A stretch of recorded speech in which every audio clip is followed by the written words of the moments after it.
I started walking again, and soon I came to a settlement. The humans scattered at the sight of me, keeping a safe distance. I followed them as I made my way towards the outskirts of their town. The late afternoon sun was slowly descending towards the horizon, casting long shadows across the grassy fields. The area was extremely peaceful, with nothing dangerous or threatening, which made me feel more at ease. However, as I walked past a boulder, I heard snarling coming from behind it. I stopped and turned around, and saw a rust-colored bear-wolf hybrid leaped off the top of it and landed in front of me. "What the?" I said. The creature growled at me and attacked, swiping with its front paw. I barely had time to react before it hit me, knocking me to the ground. I felt the impact of the hit, but for some odd reason, I only felt the impact and no pain. I quickly got to my feet and retaliated, clawing at the creature's still extended limb. I cut it deeply, exposing the bone. The creature let out a pained howl before lunging at me with its massive jaws.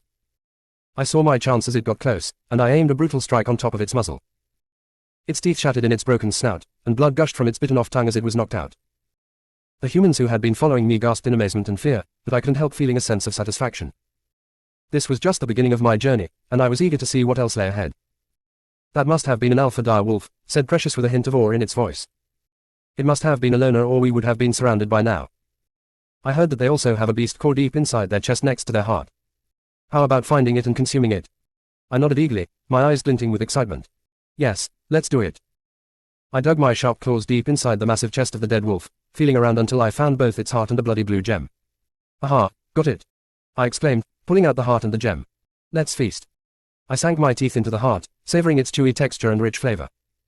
The gem, on the other hand, was crunchy and tasted like nothing I had ever had before. I felt its energy spreading throughout my entire body, warming me up and invigorating me. "Wow, that's amazing!" I exclaimed, feeling more alive than ever before. As we continued on our trail, the sun began to rise, painting the sky with hues of pink and orange.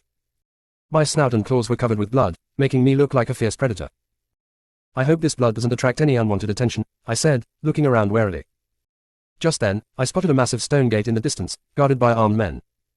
"Looks like we've stumbled upon a city," I said, intrigued. We walked up to the guards, who blew their whistle in alarm. "What are you doing here?" one of them asked, brandishing his spear. I didn't feel intimidated in the slightest. "Just passing through," I replied casually, continuing to walk towards the gate. The guards ran inside the city, leaving the gate open. We followed them inside, curious to explore this new place. As I walked through the city, I saw people hastily gathering their belongings and fleeing. "Looks like they're scared of me," I remarked to Precious. But just then, a group of robed individuals appeared, their wands and potions on their belts. "Ah, the mages," I said, recognizing them from tales I had heard. One of the mages stepped forward, chanting something. I stood there, waiting to see what he would do. But instead of an attack, the mage simply glowed before speaking. "What brings a mighty dragon like yourself to grace us humble humans with your presence today?" asked one of the villagers, awe in their voice. But it was Precious who replied, "We happened upon this area by chance and are simply passing through. We are searching for others of our kind, and if you happen to know where we might find them, we would be grateful for your assistance."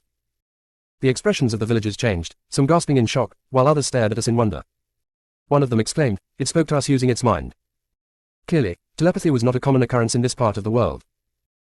The oldest mage in white robes cleared his throat and said, "We have only heard of dragons in legends, but there are rumors of their existence on other continents. Now that we understand your intentions and intellect, let us humble humans offer you some hospitality. We can help clean the grime off your beautiful golden armor and provide you with a meal." I could feel Precious blushing at the compliment, and it replied, "That sounds delightful. Please lead the way." I was relieved at the thought of finally getting cleaned up. My dried blood was beginning to smell, and I must have looked fearsome with the red stains on my golden scales. But I wondered why the mages weren't afraid of me. Perhaps they knew that any creature capable of wearing armor must possess some form of intelligence. As they guided me to a white temple, the once frightened villagers seemed at ease, pointing and gawking in my direction. The guards showed relaxed expressions, which I found amusing. If I could smirk with my adorable snout, I would have, as the attention I was receiving made the previous farming village gathering seem small in comparison. Hundreds of eyes were fixed on me, but all I could think about was finding my kin on other continents. We arrived at the